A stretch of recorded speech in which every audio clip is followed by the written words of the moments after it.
Breaking news చూస్తున్నాం. రాష్ట్రపతి Draupadi Murmu helicopter కు ప్రమాదం చోటు చేసుకుంది. కొచ్చిలోని స్టేడియంలో ల్యాండ్ అవుతుండగా, ప్రమదం అనే స్టేడియంలో ల్యాండ్ అవుతుండగా ఈ ప్రమాదం చోటు చేసుకున్నట్లుగా తెలుస్తోంది. ఒక్కసారిగా ఆ హెలికాప్టర్ ల్యాండ్ అయ్యేటువంటి హెలీప్యాడ్ కుంగిపోయినట్లుగా తెలుస్తోంది. ఈ నేపథ్యంలో అక్కడ ల్యాండ్ అవ్వగానే ఆ ప్రాంతం అంతా కుంగిపోవడంతో హెలికాప్టర్ ఒక సైడ్కి వంగిపోయింది. వెంటనే అలర్ట్ అయినటువంటి పోలీస్, ఫైర్ సిబ్బంది రాష్ట్రపతిని సేఫ్గా బయటకు తీసుకొచ్చినట్లుగా తెలుస్తోంది. రాష్ట్రపతికి ఎలాంటి ప్రమాదం జరగలేదంటూ అధికారులు చెప్తున్నారు. శబరిమల ఆలయ దర్శనానికి వెళ్తుండగా ఈ ప్రమాదం చోటు చేసుకున్నట్లుగా తెలుస్తోంది. మనం స్క్రీన్లో చూడొచ్చు, రాష్ట్రపతి ప్రయాణిస్తున్నటువంటి హెలికాప్టర్ శబరిమల వెళ్తుండగా అక్కడ ల్యాండ్ అవుతున్న సందర్భంలో ఒక్కసారిగా హెలీప్యాడ్ కుంగిపోయినట్లుగా తెలుస్తోంది. అంటే హెలికాప్టర్ ల్యాండ్ అయ్యేటువంటి ప్రాంతం ఒక్కసారిగా ఆ వెయిట్కి లోపలికి వెళ్ళిపోయింది. ఆ ప్లేస్ అంతా కూడా కుంగిపోయింది నేల. దానివల్ల హెలికాప్టర్ ఒక్కసారిగా సైడ్కి వంగిపోయినట్లుగా తెలుస్తోంది. ఈ నేపథ్యంలో వెంటనే అక్కడ స్పందించినటువంటి పోలీసులు అలాగే ఫైర్ సిబ్బంది రాష్ట్రపతిని సేఫ్గా బయటకు తీసుకొచ్చారు. రాష్ట్రపతికి ద్రౌపది ముర్ముకి ఎలాంటి ప్రమాదం జరగలేదంటూ అధికారులు చెప్తున్నారు. శబరిమల ఆలయానికి దర్శనానికి వెళ్తున్న సందర్భంగా అక్కడ ల్యాండ్ అవుతున్న సందర్భంలో ఈ ఘటన చోటు చేసుకున్నట్లుగా తెలుస్తోంది. స్క్రీన్లో మనం చూస్తున్నాం, ద్రౌపది ముర్ము ల్యాండ్ అవుతున్నటువంటి హెలికాప్టర్కి సంబంధించినటువంటి విజువల్స్ నేను మీకు చూపిస్తున్నాను. సహజంగా హెలికాప్టర్ వెయిట్ అప్రాక్సిమేట్లీ ఒక 20,000 కిలోస్ నుంచి 50,000 కిలోస్ వరకు ఉంటాయి. ఆర్మీ అలాగే డిఫెన్స్లో యూజ్ చేసేటువంటి హెలికాప్టర్స్ అయితే అప్రాక్సిమేట్లీ 50,000 కిలోమీటర్స్ వరకు ఉంటాయి. Regular domestic helicopters approximately 25,000 to 35,000 kilos వరకు కూడా వెయిట్ ఉంటాయి. అలాగే లైట్ వెయిట్ హెలికాప్టర్స్ ఉంటాయి, లైక్ 1 or 2 persons ట్రావెల్ చేయగలిగేటువంటి, అవి అప్రాక్సిమేట్లీ 7,000 కిలోస్ వరకు, 7,000 to 15,000 కిలోస్ వరకు ఉంటాయి. ఇక్కడ రాష్ట్రపతి లేదంటే ఉపరాష్ట్రపతి ఇలా వివిఐపీలు ట్రావెల్ చేసేటువంటి helicopters weight approximately 25,000 to 40,000 kilos వరకు వెయిట్ ఉంటుంది. సో కొన్నిసార్లు ఈ వర్షాల వల్ల కానీ ఇంకేదైనా రీజన్స్ వల్ల ల్యాండ్ ఒక్కోసారి కింద ఉన్నటువంటి సర్ఫేస్ తడిగా ఉండడం, ఇప్పటికే వర్షాలు కూడా పడుతున్నాయి కేరళ ప్రాంతం అంతా కూడా. ఈ నేపథ్యంలో ఆ ప్రాంతం అంతా కూడా తడిగా ఉండడం, అలాగే మనం చూడొచ్చు, స్క్రీన్లో మనం చూస్తున్నాం ఆ హెలికాప్టర్ ల్యాండ్ అయిన ప్రాంతంలో చుట్టూ బురద కనిపిస్తుంది మనకి. అక్కడంతా వాటర్, బురద అదంతా కూడా మనకు క్లియర్గా కనిపిస్తుంది, మనం చూడొచ్చు. సో వర్షాలు పడుతూ ఉండడం వల్ల సాయిల్ అంతా కూడా వెట్గా ఉండడం, కొంత అక్కడ ఉన్నటువంటి ఆ సిమెంట్, ఒకవేళ సిమెంట్ ఫ్లోర్ ఉన్నట్టయితే దాని కింద ఉన్నటువంటి ఆ సాయిల్ అంతా కూడా, మనకు సహజంగా సిమెంట్ ఫ్లోర్ లేదంటే తారుతో ఫ్లోర్ వేస్తుంటారు, మనం క్లియర్గా చూడొచ్చు హెలికాప్టర్ ల్యాండ్ అయ్యే దగ్గర కొంచెం స్ట్రాంగ్గా ఉండడం కోసం. అయితే ఆ లేయర్ స్ట్రాంగ్గా ఉన్నప్పటికీ దాని కింద లేయర్ కొంత వెట్గా ఉండి తడిగా ఉండి అది లోపలికి కుంగిపోయినట్లుగా తెలుస్తుంది. ఈ నేపథ్యంలోనే త్రుటిలో పెను ప్రమాదం తప్పిందనే చెప్పాలి. ఒకవేళ ఇంజిన్ ఆఫ్ అవ్వకుండా ఉన్న సమయంలో కనుక ఇది కుంగిపోతే మరింత భారీ ప్రమాదం జరిగే అవకాశం ఉంటుంది. కానీ అప్పటికే ఇంజిన్ ఆఫ్ అయిన నేపథ్యంలో త్రుటిలో పెను ప్రమాదం నుంచి బయటపడ్డట్లుగా మనకు తెలుస్తుంది. కొన్ని సందర్భాల్లో ఇలాంటి ఘటనలు చోటు చేసుకుంటూ ఉంటాయి.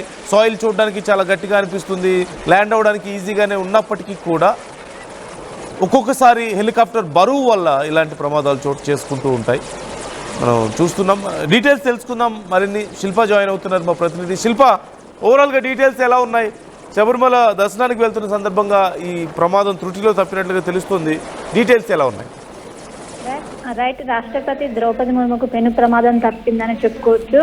4 రోజులు ఆమె కేరళ పర్యటనలో ఉన్నారు. కేరళ పర్యటనలో భాగంగా ఈరోజు శబరిమల అయ్యప్ప స్వామిని దర్శించుకోనున్నారు.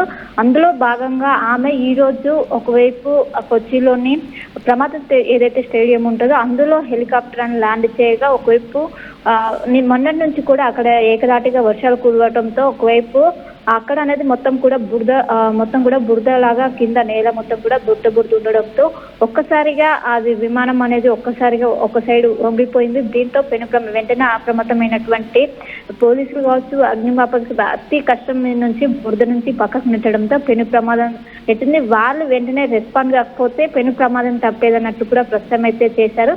ఒకవైపు ఒరిగిపోయింది పూర్తిగా, ఒకవైపు మొత్తం కూడా వన్ సైడ్ అయిపోయింది. విమానం అయితే ఏదైతే ఉంటుందో అది మొత్తం కూడా ఒక సైడ్ అయిపోవడంతో వెంటనే అక్కడ ఉన్నటువంటి భద్రతా సిబ్బంది ఎవరైతే ఉంటారో హెలికాప్టర్ నుంచి కిందికి దిగారు. వెంటనే ఏదైతే ఒక సైడ్ వర్గంగా వెంటనే కిందికి దిగారు. దీనిపైన ఒకవైపు ప్రభుత్వం కూడా విచారణకు ఆదేశించింది, విచారణకు ఆదేశించి ప్రస్తుతం అయితే ఎంక్వైరీ జరుగుతున్నట్లు కూడా తెలిసింది. ఎందుకంటే ఒకవైపు క్లియరెన్స్ ఇచ్చిన అనంతరమే ల్యాండింగ్ కావచ్చు, వాటికి సంబంధించిన అన్నిటిని కూడా జరుగుతాయి.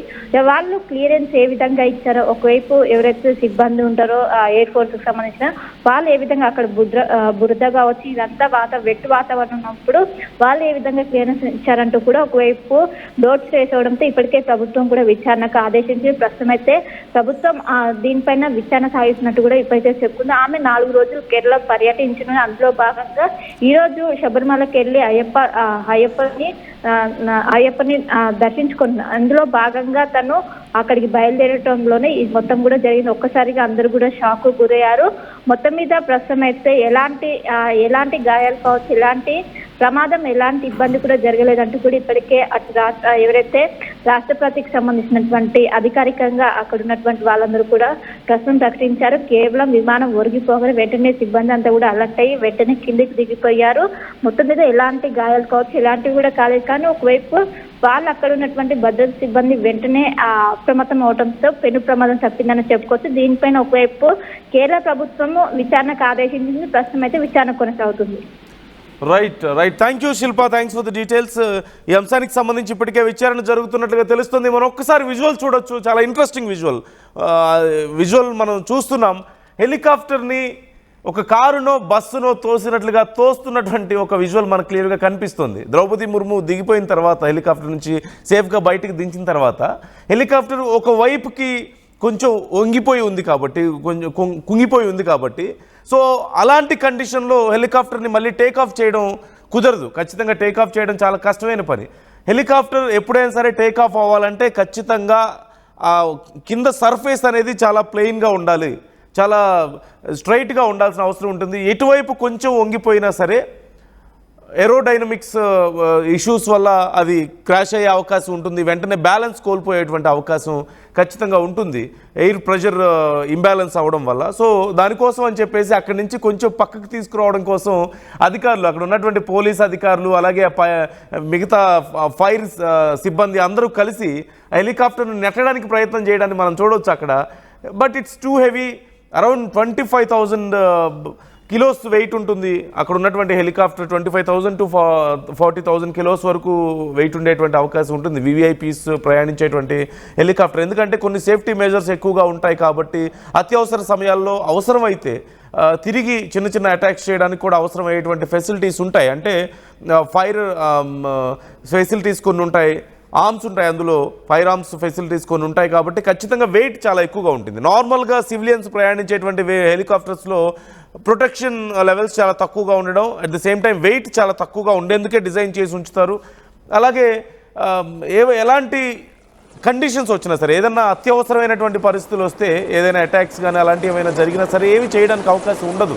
సో అందుకని వెయిట్ చాలా తక్కువగా ఉంటుంది, వాటన్నిటిలో ఆ ఫెసిలిటీస్ అని ఉండదు కాబట్టి. కానీ వివిఐపీస్ ప్రయాణించేటువంటి హెలికాప్టర్స్ ఖచ్చితంగా మోర్ సెక్యూర్ ఉంటాయి, అలాగే వాటి బాడీ కూడా మోర్ ప్రొటెక్టివ్గా ఉంటుంది కాబట్టి ఖచ్చితంగా వెయిట్ ఎక్కువగా ఉంటుంది. అట్ ది సేమ్ టైం అత్యవసర సమయాల్లో ఏవైనా అటాక్స్ జరిగితే తిరిగి అటాక్ చేయడం కోసమని కొంత ఫైర్ పవర్ కూడా వాళ్ళు కలిగి ఉంటాయి,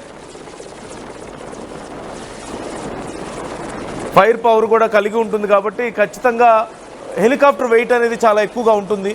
సో దానివల్ల కదల్చడం చాలా కష్టం. అలాగే హెలికాప్టర్ ల్యాండ్ అవుతున్న సమయంలోనే ఇది కుంగిపోయినట్లుగా మనకు తెలుస్తుంది. ల్యాండ్ అవుతున్న సమయంలో ఒక్కసారిగా సర్ఫేస్ మీద ఎప్పుడైతే టచ్ అయిందో అప్పుడే ఆ వెయిట్కి ఒక్కసారిగా కుంగిపోయింది. ఆ సమయంలో రాష్ట్రపతి హెలికాప్టర్లోనే ఉన్నారు. వెంటనే స్పందించినటువంటి ఫైర్ సిబ్బంది కానీ అలాగే పోలీసులు కానీ పరిగెత్తుకుంటూ అక్కడికి వెళ్ళి రాష్ట్రపతిని చాలా సేఫ్గా బయటకు దించారు. అదిగో అక్కడ మనం చూస్తున్నాం, అప్పటికే కుంగిపోయినట్లుగా తెలుస్తుంది, చాలా సేఫ్గా బయటకు తీసుకొచ్చారు. రాష్ట్రపతి దిగిన తర్వాత ఆ హెలికాప్టర్కి అక్కడి నుంచి కదిల్చే ప్రయత్నం చేస్తున్నారు. ఎందుకంటే ఇతర వెహికల్స్కి కట్టి మనం కారునో బస్సునో లాగడానికి అవకాశం ఉండదు. చాలా కొన్ని పార్ట్స్ కొంచెం డెలికేట్గా ఉంటాయి కాబట్టి ఏదైనా డేంజర్ అయితే, ఏదైనా పార్ట్స్ దెబ్బతినే అవకాశం ఉంటుంది కాబట్టి వంగిపోయినా, ఏ చిన్న పార్ట్ వంగిపోయినా సరే ఏరోడైనమిక్స్ చేంజ్ అయిపోతాయి.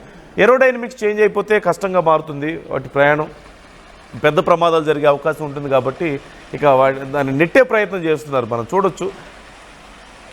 అయితే చాలా సందర్భాల్లో ఇలాంటి ఘటనలు చోటు చేసుకుంటూ ఉంటాయి. ముఖ్యంగా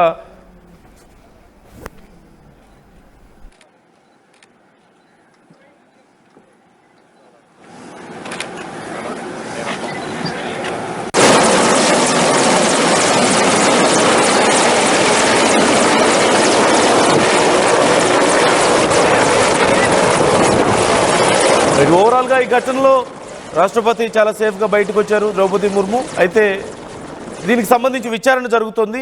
ఎందుకు ముందే చెక్ చేసుకోలేదు అనేది. ఖచ్చితంగా హెలికాప్టర్ ల్యాండ్ అయ్యే చోట ఆ ప్లేస్ని ప్రాపర్గా చెక్ చేస్తారు. ఏదైనా తడిగా ఉందా, ఏదైనా ఇంబ్యాలెన్స్ ఉందా, అంటే అప్ అండ్ డౌన్స్ ఏమైనా ఉన్నాయా అనేది లేకుండా చూసుకొని చాలా నీట్గా ఉండేలా చూసుకుంటారు. అలాగే ఎయిర్ ఫ్లో ఎటువైపు ఉందనేది ప్రాపర్గా చెక్ చేసుకొని దానికి తగ్గట్లుగా ల్యాండ్ చేస్తారు. అట్ ది సేమ్ టైం అక్కడ ఉన్నటువంటి మిగతా మనుషులు ఉన్నట్లయితే దూరంగా 100 feet డిస్టెన్స్ మెయింటైన్ చేయాల్సి ఉంటుంది. హెలికాప్టర్ ల్యాండ్ అయ్యే సమయంలో మినిమం 100 feet డిస్టెన్స్ మెయింటైన్ చేయాల్సి ఉంటుంది. సో అవన్నీ ఖచ్చితంగా ప్రికాషన్స్ తీసుకొనే, అందులోనూ రాష్ట్రపతి వస్తున్నారు కాబట్టి సెక్యూరిటీ చెకప్ కూడా చాలా పకడ్బందీగా ఉంటుంది. సో మరి ఎందుకు ఇలాంటి ప్రమాదం జరిగింది, ముందే ఎందుకు సరిగా చెక్ చేసుకోలేకపోయారు? హెలికాప్టర్ వెయిట్ని బట్టి అది ఎక్కడ ల్యాండ్ అవ్వాలో, ఆ ల్యాండ్ స్ట్రెంత్ ఎలా ఉంది అనేది ఖచ్చితంగా చెక్ చేసుకుంటారు. మరి ఎక్కడ తేడా జరిగింది అనే దానికి సంబంధించి ఇప్పుడు విచారణ జరుగుతున్నట్లుగా తెలుస్తోంది. మొత్తానికి రాష్ట్రపతి చాలా సేఫ్గా బయటపడడం పట్ల సంతోషం వ్యక్తం చేస్తున్నారు. మిగతా టూర్ అంతా కూడా చాలా ప్రశాంతంగా జరిగే విధంగా ప్లాన్ చేసుకున్నారు ఇప్పటికే.